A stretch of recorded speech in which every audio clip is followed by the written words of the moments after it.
Good morning, people. Time check, it's almost 10 a.m. And ito ang Sigota.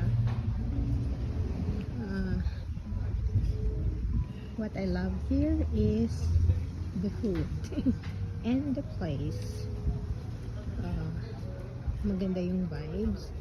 Pangatlong beses na namin to dito sa place na to. Empty pa yun kasi grabe yung party kagabi. Batu.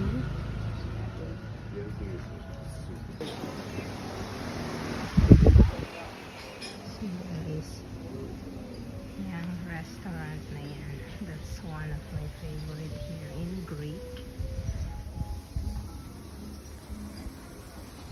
In Greece rather. Sobrang sarap talaga ng mga pagkain nila, guys. Grabe ang init, guys. Punta tayo sa pontoon kung nasaan ang boat. So, ayan. So, itong pontoon na to, guys, that's 12 gods pontoon. Meron silang restaurant, meron silang supermarket, free parking, but you have to eat in the restaurant or you have to buy in the market because yung other pontoon, for example, we have to pay 25, depends, we have electricity and the water. So, bye guys, this is our boat, Tranquila.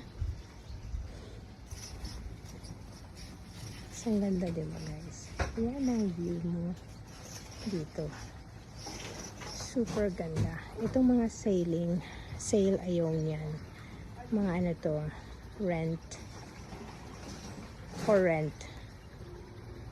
Hindi ko alam kung magkano yung bayad. Pero itong sunny, itong sunny sailing también.